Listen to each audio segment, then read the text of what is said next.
Welcome to ఏం జరుగుతోంది. నా పేరు కోపల్లె ఫణికుమార్, తెలంగాణ ఫెడరల్ నుంచి. రేవంత్ రెడ్డి చేతులు ఎత్తేసినట్టేనా? ఈ విషయం ఇప్పుడు తెలంగాణ వ్యాప్తంగా చర్చించుకుంటున్నారు. ఎందుకు అంటే మంగళవారం ఎమ్మెల్యేలకు రేవంత్ రెడ్డి కాళేశ్వరం ప్రాజెక్టు మీద ఒక ప్రజెంటేషన్ ఇచ్చారు. ఆ సందర్భంగా మాట్లాడుతూ ఏం చెప్పారంటే 1,00,000 కోట్ల రూపాయలు ఖర్చు పెట్టి కాళేశ్వరంను కట్టి ఎంబటే 3 ఏళ్లలోనే కూలిపోయేటట్టుగా చేసిన వాళ్ళని శిక్షించాలి, తీవ్రంగా శిక్షించాలనేటువంటి ఆలోచన తమకున్నా కూడా ఆ పని చేయలేకపోతున్నారట. కాళేశ్వరంని కూలేశ్వరంగా మార్చిన వాళ్ళందరినీ కూడా, ఆ బాధ్యులందరికీ ఉరి తీయాలని తెలంగాణ ప్రజలు పదే పదే డిమాండ్లు చేస్తున్నా కూడా నియమ నిబంధనలు అడ్డొస్తాయి కాబట్టి ఆ పని చేయలేకపోతున్నాము అని చాలా ఆవేదనగా చెప్పారు. అంటే ఇక్కడ అర్థం ఏమవుతోంది? కాళేశ్వరాన్ని కట్టింది కేసీఆర్ ప్రభుత్వంలో, వాళ్ళ ప్రభుత్వంలోనే కూలిపోయింది. అది కూలిపోవడం అంటే ఏదో పేకమేడలా కూలిపోవడం కాదు, నీటి వినియోగానికి పనికి రాకుండా పోయింది ఆ ప్రాజెక్టు. కాళేశ్వరంతో పాటు మేడిగడ్డ ప్రాజెక్టు కూడా పనికిరాదు. మేడిగడ్డతో పాటు సుందిళ్ళ అన్నారంలో కూడా నీటి నిల్వకు పనికి రాకుండా పోయినాయి. మొత్తం 4 కూడా, ఒక ప్రాజెక్టు 3 బ్యారేజీలు నీటి నిల్వకు పనికిరానంత నాసిరకంగా నిర్మించారు కేసీఆర్ ప్రభుత్వం. దానివల్లనే ఇప్పుడు నీటి నిల్వకు పనికిరాదు, నీటి నిల్వ ఉంచితేనేమో మొత్తం డ్యామ్ పగిలిపోయి చుట్టుపక్కల ఊళ్ళన్నీ మునిగిపోతాయి. మరి ఏం చేయాలి అంటే కట్టినటువంటి 1,00,000 కోట్లో లేకపోతే 1,20,000 కోట్లో ప్రజాధనం మొత్తం వృధా అయినట్లే.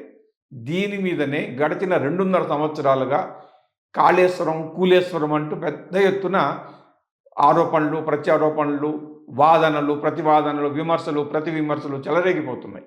ఇవన్నీ కూడా జరిగే పని కాదు, వాదనకి ఆరోపణలతో ఉపయోగం లేదని చెప్పేసి రేవంత్ ఏం చేశారంటే కమిషన్ వేశారు. రిటైర్డ్ జస్టిస్తో కమిషన్ వేశారు. వేస్తే ఆ కమిషను విచారణ జరిపేందుకు లేదు అని మొదట్లో అన్నారు. కేసీఆర్, హరీష్ రావు వాళ్ళందరూ అన్నారు. ఆ తర్వాత వాళ్ళ వాదన చెల్లుబాటు కాకుండా జస్టిస్ పిసి ఘోష్ కమిషన్ విచారణకు హాజరయ్యారు. ఆ తర్వాత ఆ కమిషన్ ఇచ్చే రిపోర్ట్ ఆధారంగా తమ మీద చర్యలు తీసుకునేందుకు లేదని హైకోర్టుకు పోయారు. హైకోర్టు ఏ సంగతి తేల్చలేదు. ఇంతలో ఒక అసెంబ్లీలో తీర్మానం చేసి రేవంత్ రెడ్డి ఏం చేశారంటే కమిషన్ ఆధారంగా చర్యలు తీసుకునే బాధ్యతను కేంద్ర హోంశాఖ పరిధిలోని సిబిఐకి అప్పగిస్తూ అసెంబ్లీలో తీర్మానం చేసి పంపించారు. ఇది 2025 సెప్టెంబర్లో చేసినటువంటి తీర్మానం. ఇంతవరకు అతీగతి లేదు. దాదాపు ఇంకొక నెల అయిపోతే ఏడాది అయిపోతుంది. ఇంతవరకు అతీగతి లేదు. అంటే రిపోర్ట్ ఆధారంగా రాష్ట్ర ప్రభుత్వమే చర్యలు తీసుకోవాలంటేనేమో హైకోర్టులో కేసు ఉంది కాబట్టి యాక్షన్ తీసుకునేందుకు లేదు. హైకోర్టు ఏమీ స్పందించకుండానే పోనీ కేసును సిబిఐకి ఇచ్చి సిబిఐ ద్వారా ఏమన్నా వాళ్ళ మీద యాక్షన్ తీసుకునేట్టుగా చేద్దామంటే సిబిఐ ఇంతవరకు అసలు ఉలుకు లేదు పలుకు లేదు.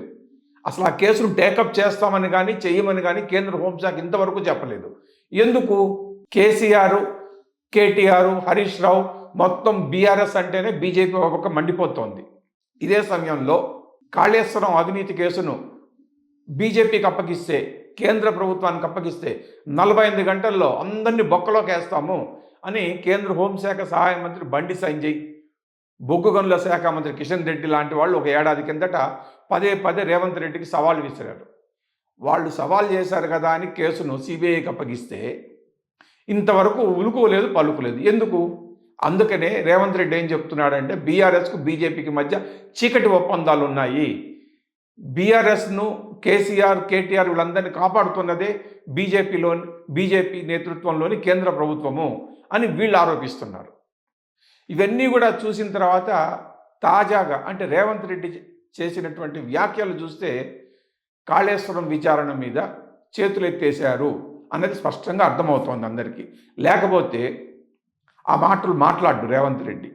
యాక్షన్ తీసుకోవాలంటే అవకాశం లేదు, ఉరి తీయాలంటే నియమ నిబంధనలు అడ్డొస్తున్నాయని మాట చెప్పాల్సిన అవసరం ఏమొచ్చింది? ఒకవైపు బాధ, ఒకవైపు కోపము తన్నుకొస్తోందట రేవంత్ రెడ్డికి. ఎందుకు? ఏ యాక్షన్ తీసుకోలేకపోతున్నాము, బాధ్యులు ఎదురుగానే ఉన్నారు, 1,00,000 కోట్లు 1,000 కోట్లు దోచుకున్న వాళ్ళు ఎదురుగానే తిరుగుతున్నారు, హ్యాపీగానే తిరుగుతున్నారు, పైగా ప్రభుత్వం పైన ఎదురుదాడి కూడా చేస్తున్నారు. అయినా కానీ ప్రభుత్వం ఏమీ చేయలేకపోతుంది అనేటువంటి నిస్సహాయతను రేవంత్ రెడ్డి వ్యక్తం చేశారు.